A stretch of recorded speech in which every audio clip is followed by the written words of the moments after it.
Leo tunaanza mfungo wetu mtakatifu wa Kwaresma. Kwaresma inatokana na neno la Kilatini quadragesima, maana yake ni 40.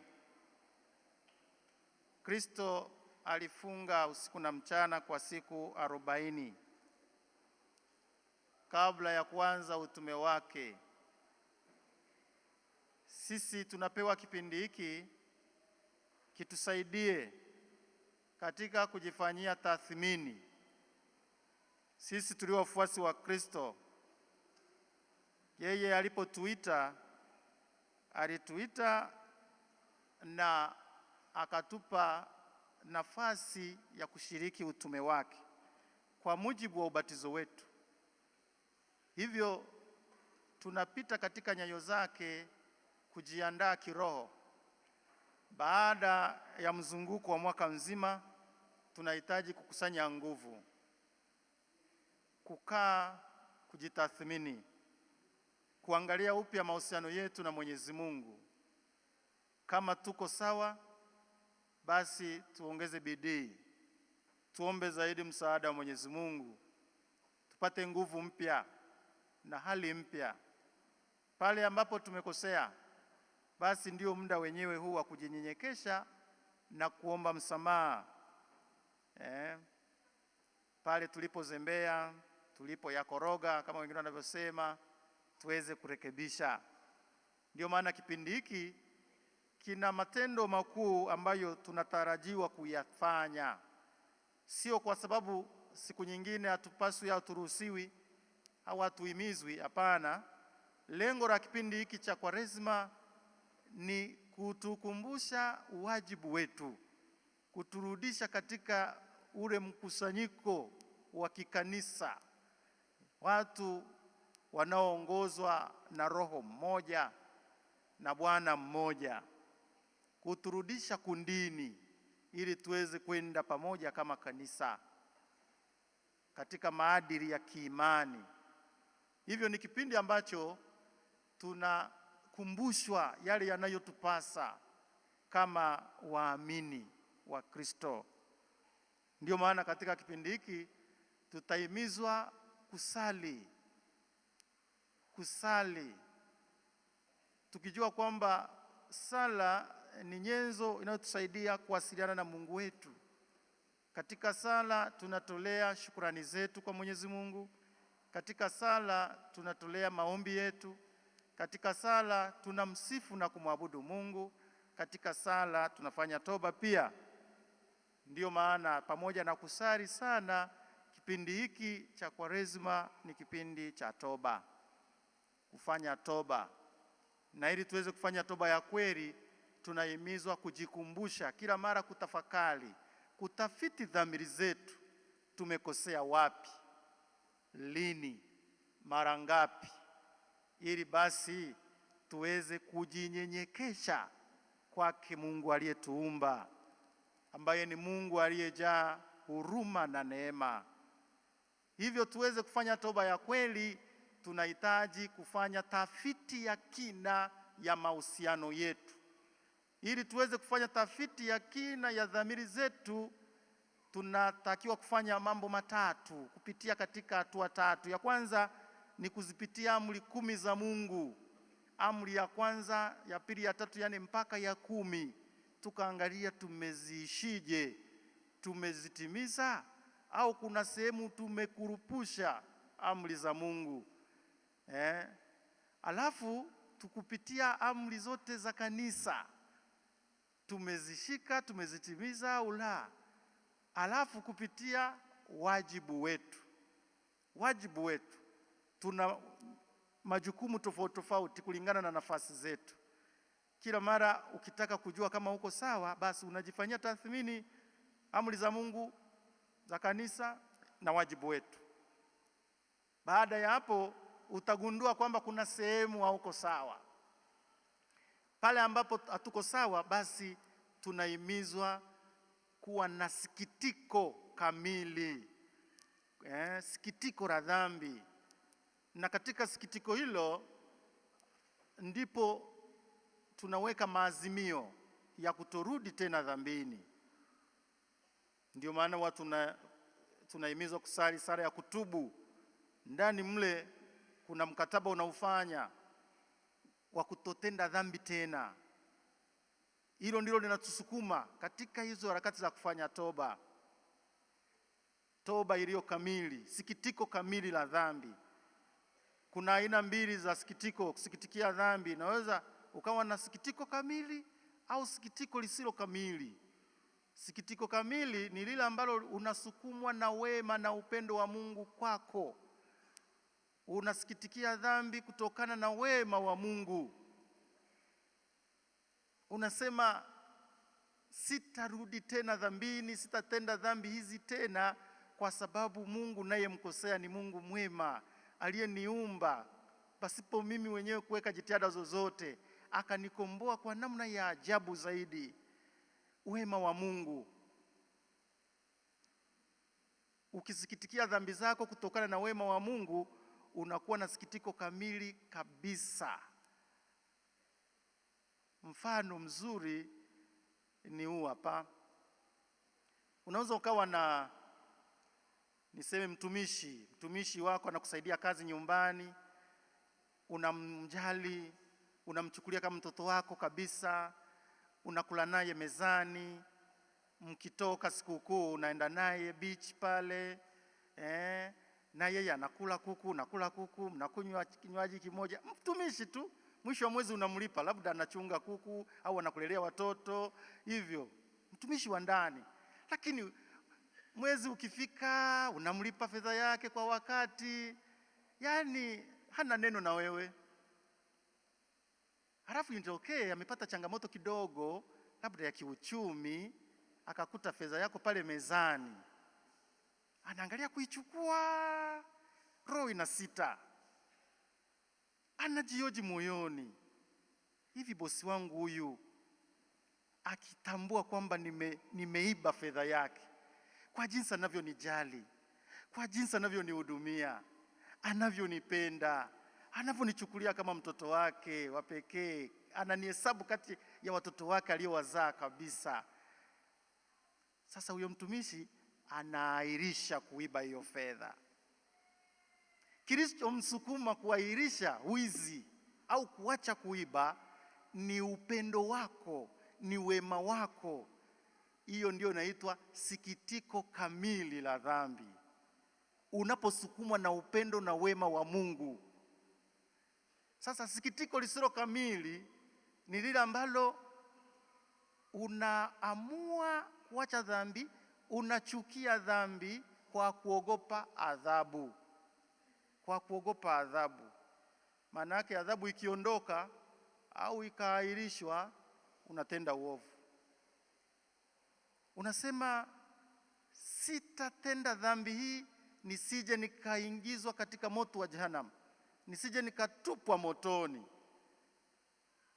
Hilo ni sikitiko lisilo kamili, kwa sababu alikusukuma na wema na upendo wa Mungu, umesukumwa na uoga wa adhabu. Maana yake pale utakapokuwa dhamiri yako imekuwa butu, utakapokuwa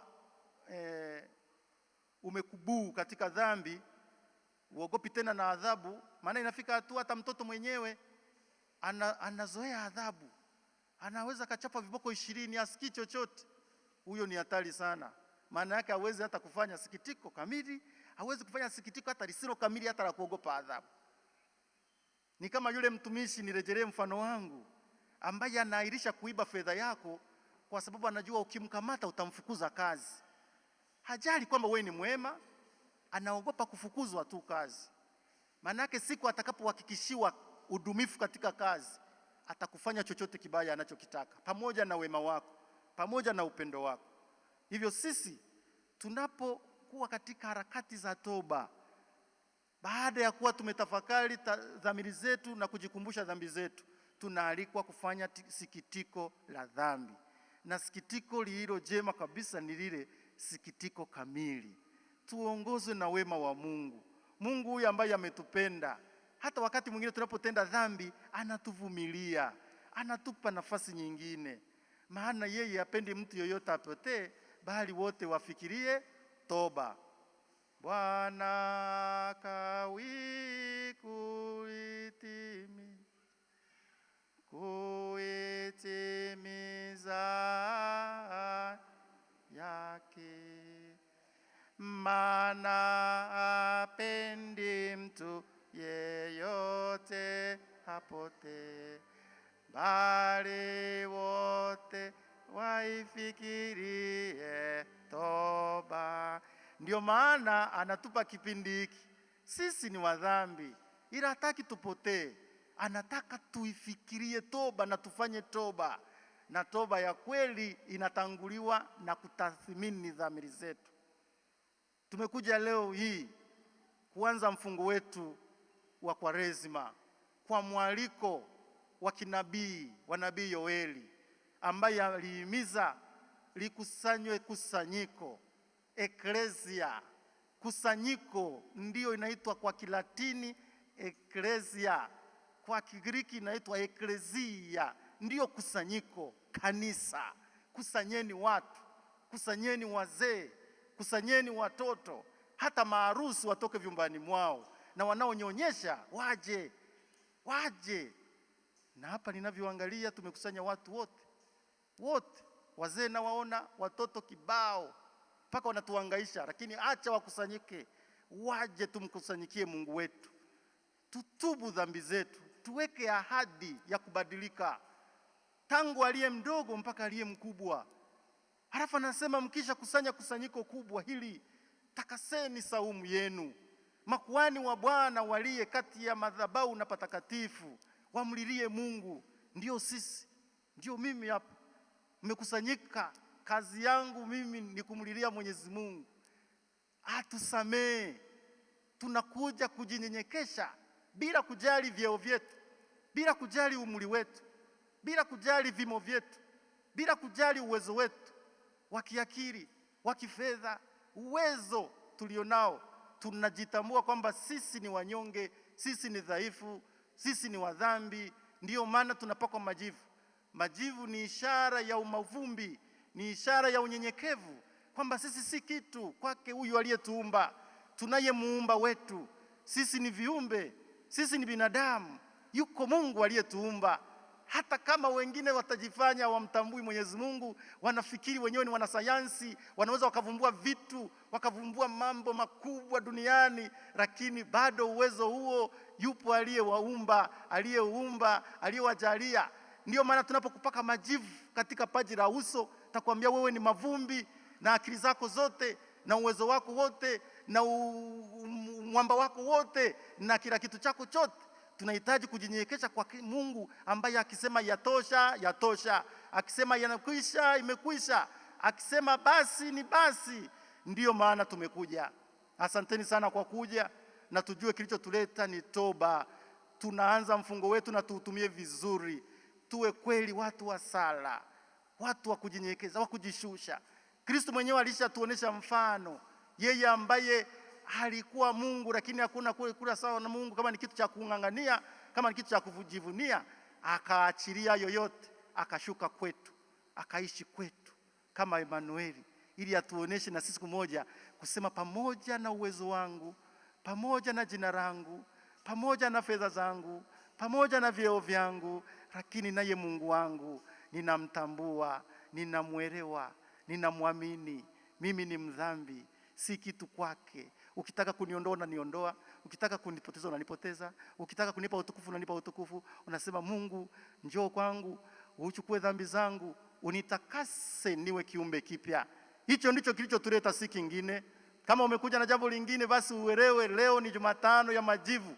Tunakuja sisi kujitambulisha, na tutapakwa majivu usoni, sio kuonesha watu kama tunafunga. Majivu tunayopakwa usoni ni kutupumzisha akili yetu, nafsi zetu, hali yetu, kwamba sisi ni wadhambi. Sisi tulitoka mavumbini, na mavumbini tutarudi. Kabla hatujarudi huko, tunahitaji kukiri na kutubu na kuungama dhambi zetu na kumrudia Mungu wetu. Na tumepewa siku 40. Siku hizi tutatafakari sana mahusiano yetu na Mungu, tutatafakari sana matendo makuu ya Mungu ambaye anatutendea sisi watu wake. tutafanya mfungo. Kati ya yale tutakayoyafanya pamoja na kusali na kufanya toba, tutahimizwa kufunga. Na tunapofunga, ndugu zangu, tunafunga yale yote yanayotupendeza, si chakula tu. Sisi Wakristo wa Katoliki hatufungi chakula tu, tunafunga mambo yote yaliyo mema. Hatufungi dhambi, tafadhali sije mkadanganyika. Hatufungi dhambi kwa sababu hakuna siku hata moja uliwahi kuruhusiwa kutenda dhambi. Sio kusema nimefunga dhambi, tafadhali usiniguse, nimefunga dhambi mimi. Hakuna siku hata moja uliruhusiwa kutenda dhambi. Dhambi haifungwi, dhambi unaiacha. Tunakumbusha kuacha dhambi kipindi hiki, sio kufunga dhambi, kiasi kwamba siku ya Pasaka tunafunguliwa. Siku zote, si Kwaresima, si Pasaka, si Noeli, hatutakiwi kutenda dhambi. Tunapoongelea mfungo, tunafunga mambo halali ambayo ni haki yetu, ni halali yetu, tena mbele ya Mungu ni halali kabisa, ila tunayafunga ili kujihangaisha, ili kujitesa, lakini sio kujitesa tu. Nabii ametuasa, takaseni saumu yenu, ili saumu yetu iweze kuwa na maana.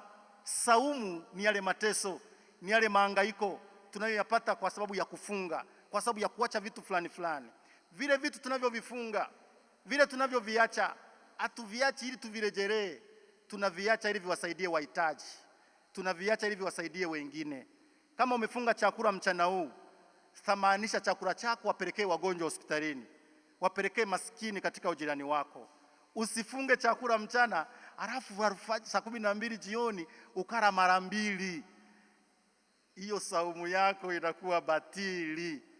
Kuna mtu anafunga kweli, anajikaza, nimefunga hata mate ya mezi. Wakati anajikaza, jikoni yuko anakarangiza huko, shopping ya nguvu. Usiku anakula mara 3. Asema lakini mchana nilifunga, alhamdulillah. Mchana nilifunga. Wapo Wakristo tufunga ya namna hiyo. Anasema mwezi huu wa Kwaresima sitakunywa soda. Mimi wana taratibu wangu wa kunywa soda kila mchana. Sasa hizi siku zote 40 sinywi soda, lakini hiyo soda anaweka kwenye kreti. Anadunga kwenye kreti. Kwenye siku ya Pasaka anakunywa 7. Huo mfungo ni batili. Nabii Isaya tena anatuambia akasema, jamani, kufunga kwetu sisi sio kufunga ili tudai haki baadaye. Nakuta mtu amemaliza kufunga alafu ana bango, anamwendea Mwenyezi Mungu, ninataka haki yangu. Ila anasema tumefunga lakini utazami, tumejitaabisha lakini uoni. Nabii Isaya anasema eti watu wanaandamana kwa Mwenyezi Mungu, na mfungo wangu wote bado ninaugua, bado nakosa school fees. Juzi nilikuja nikashinda kanisa la kuabudia hapa, nikashinda hapo sikula chakula cha mchana, nikafunga wiki nzima. Mbona naendelea kupata mateso kwenye familia yangu? Jamani, huo sio mfungo. Mfungo jamani ni kwa ajili ya kujitaabisha wewe ili upate thawabu ya Mwenyezi Mungu na taabu yako iwafaidie wengine. Ni kweli kama utakuwa umefanya mfungo wa kweli wa dhati, we mwenyewe utashiriki manufaa yake, lakini sio yale ambayo sisi tunayaorozesha wakati mwingine kwa ukosefu wa imani na uelewa. Ndio maana sisi kuna siku za kufunga chakula. Hata unaweza ukaamua, wengine wanaamua kila Ijumaa anafunga chakula, kila Jumatano, sio tu ya majivu, ni maamuzi ya mtu binafsi. Anaamua kufunga chakula mchana, hali kabisa. Lakini mfungo wake huo anauwekea malengo. Mimi ninajua chakula ninachokula mchana thamani yake labda ni 7,000. Hiyo fedha naikusanya 7 mara 40 labda. Hiyo fedha anasema nitakwenda kuwanunulia watoto uniform katika kituo cha watoto yatima. Safi kabisa. Mfungo mzuri sana. Inasema mfungo huu wote nitakuwa natembea peku. Sitavaa viatu. Safi. Kwa kutembea peku, labda kwa siku 40 ungekuwa unavaa kiatu kila siku, labda pea moja ingeisha sole. Unaamua unatafuta viatu thamani hiyo, unasema viatu ambavyo ningenunua kwa sababu ambavyo ningevaa labda vingeishiria. Hii viatu na vifunga kwa sababu nilitembea peku na wapelekea wahitaji fulani. Kuna watoto wanahitaji viatu vya shule. Naona nawafundisha ndugu zangu tujue maana ya saumu ni nini. Mahangaiko, unaweza kupitia mahangaiko lakini yasikufae kwa sababu unajiwekea. Wengine wanafunga ili bajeti yao ikae sawa. Anasema asante Mungu. Wengine wamekuja na maombi hapo kimya. Asante Mungu, mfungo huu sasa nina uhakika huu mwezi nitasave. Analazimisha na watoto wadogo, hakuna chakula mchana, ni Kwaresma. Ni Kwaresma.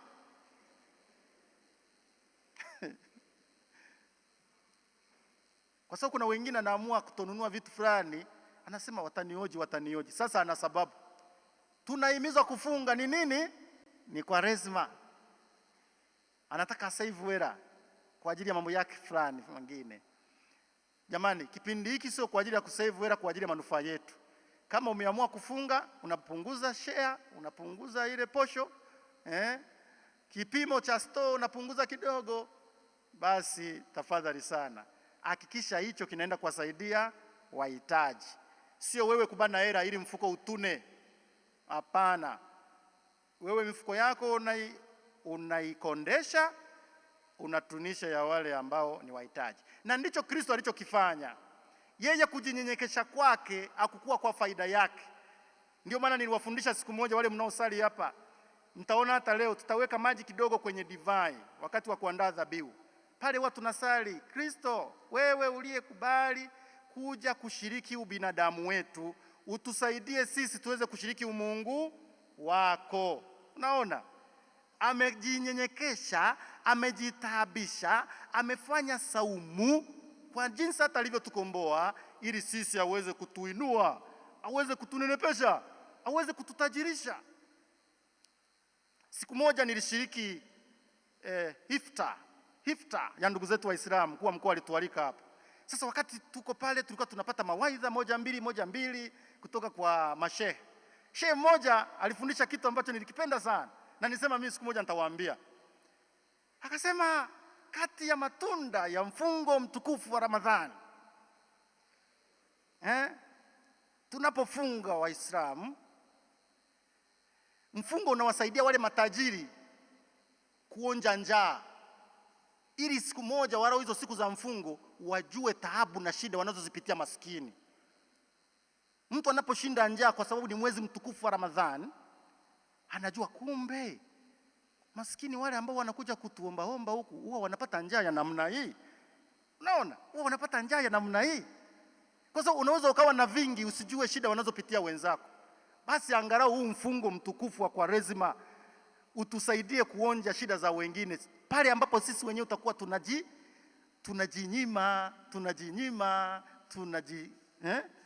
tunajitesa. Parokia nyingine za vijijini huko huwa kuna utaratibu unaalika watu. Siku fulani ni siku ya kujitesa. Wanaotaka kujitesa mje parokiani. Sasa nawaza nikiwaita hapa mjini mje kujitesa, nitawapa kazi gani hapa? Mtakufanya kazi gani hapa? Labda mje tupange tuombe vibali tufagie hii barabara. Kutoka stendi kwenda mpaka kule Bukoba Club. Tufagie na kudeki. Sisi tufanye hivyo. Kujitesa. Lakini kujitesa ndugu zangu, kuna mambo mengi ya kufanya. Wala ufunga vile vizuri vyako unavyovitamani vifunge. Zile starehe ulizozizoea ambazo si anasa, ni ya kawaida ya kurefresh. Funga, sema huu muda ambao kila weekend huwa naenda kukaa kwenye viti virefu sehemu fulani. Ebu nijaribu weekend hii nije kwa paroko anipeleke pale kanisa la kuabudia, nikae pale warau sali moja mbele ya Yesu wa Ekaristi. Baada ya kukalia kiti kirefu kule sui bagani, ukai kwa Yesu wa Ekaristi. Ujajitesa hapo? Wala ambao hatujazoea Au njoo hapa, huu mlango unakuwa wazi muda wote. Njoo, piga magoti hapa, warau nusu saa. Uangalie Yesu pale msalabani. Wakati unatafakari, Yesu alikufa kwa ajili ya dhambi zangu.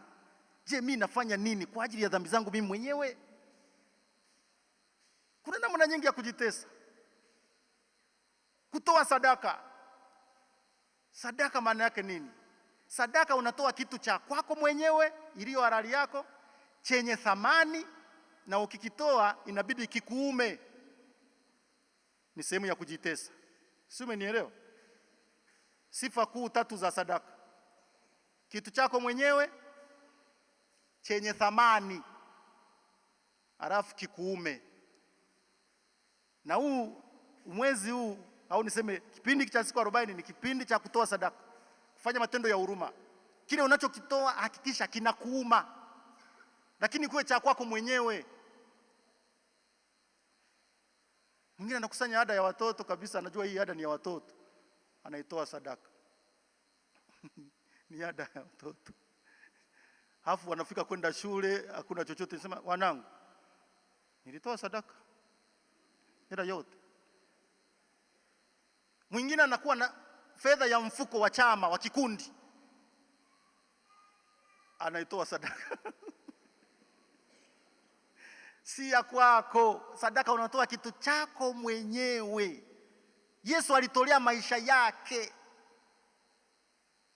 maisha yake, na wewe unaalikwa kutoa cha kwako mwenyewe.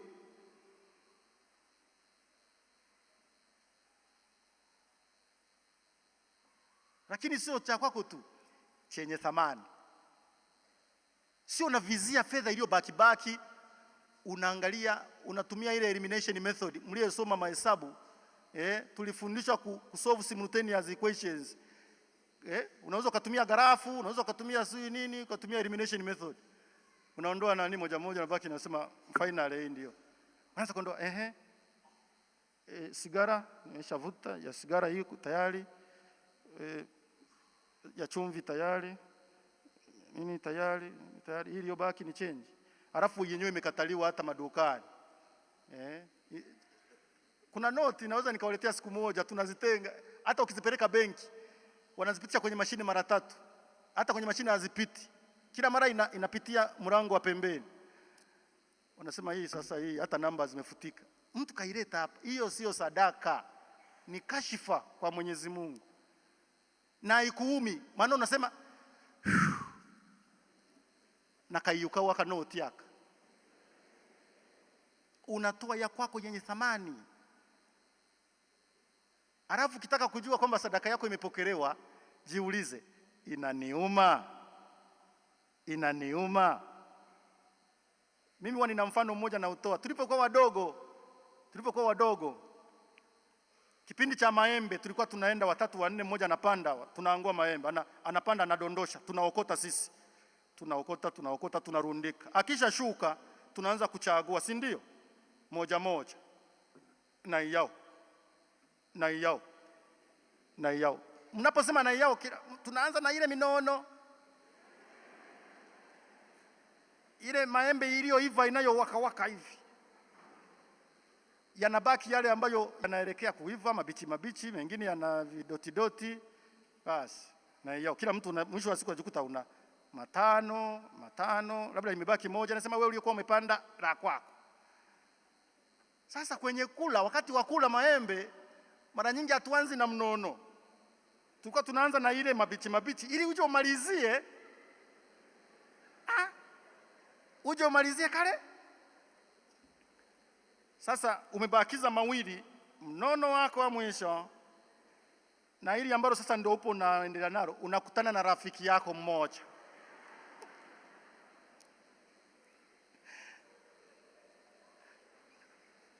Naomba embe. Aise, rafiki yako na unavyoonekana na midomo imeshakuwa na nani, unaonekana umeshakula kadhaa. Huwezi kumpa hili umeshalitafuna tafuna, hili ndio lilikuwa la finali. Basi unasema basi jamani, hiyo ndiyo sadaka, hiyo ndiyo sadaka, na inakuuma kweli. Ndugu zangu, kipindi cha Kwaresima ni cha kutoa sadaka. Kuna mzazi mmoja alipeleka binti yake kuwa msista kwenye shirika fulani, akaharibu. Akasema, nimeleta binti yangu maana sasa tumeona umri unaenda na sura yake ndio hivyo, tunaomba awe sister.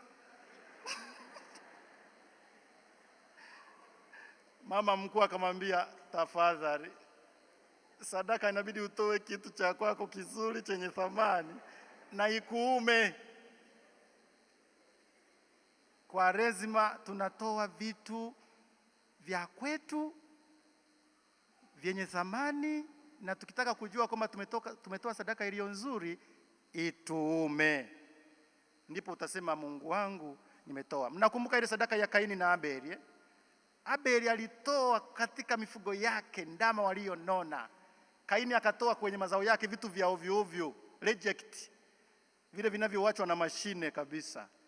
Akaona moshi wa sadaka ya Abeli ndugu yake unapanda kwenda kwa Mwenyezi Mungu hivyo, yeye moshi wake ulikuwa unatambaa hivi. Akamuonea wivu, akamuua. Tafadhali sana, kipindi hiki tukitaka Mwenyezi Mungu pia tumfurahishe kwa maisha yetu, tutolee vilivyo vyema vya maisha yetu. Nafsi zetu ndio kitu chenye thamani kuliko vyote. Tujitolee sisi wenyewe kwanza kwa Mungu, kwa kazi yake, kwanza kwa kuishi maisha adilifu. Mwambie Mwenyezi Mungu, natolea sadaka yangu mimi mwenyewe, maisha yangu pamoja na kazi zangu zinazoziingizia kipato, lakini niko tayari kujitolea kuimba kwaya. Unaona, unamtolea maisha yako, ratiba yako, muda wako. Siseme mimi sina muda wa kwaya, mnajua nimeajiriwa sehemu fulani hivi. Hata wanakwaya wana ajira nzuri, ila wanatenga, nasema pamoja nayo natoka huku haraka naenda huku ili na Mungu wangu apate kilicho bora. Unaona, kuna sadaka za aina nyingi sana. Basi tumuombe katika kipindi hiki, pamoja na kujiinisha, pamoja na kujitesa, tujue lengo ni moja, kumrudia Mwenyezi Mungu, na yeye anatungoja. Anasema, njooni kwangu ninyi nyote msumbukao na wenye kulemewa na mizigo, nami nitawapumzisha. Tumletee mizigo yetu, dhambi zetu, shida zetu, mashaka yetu, atatupumzisha. Nawatakia Kwaresima njema. Tumsifu Yesu Kristo.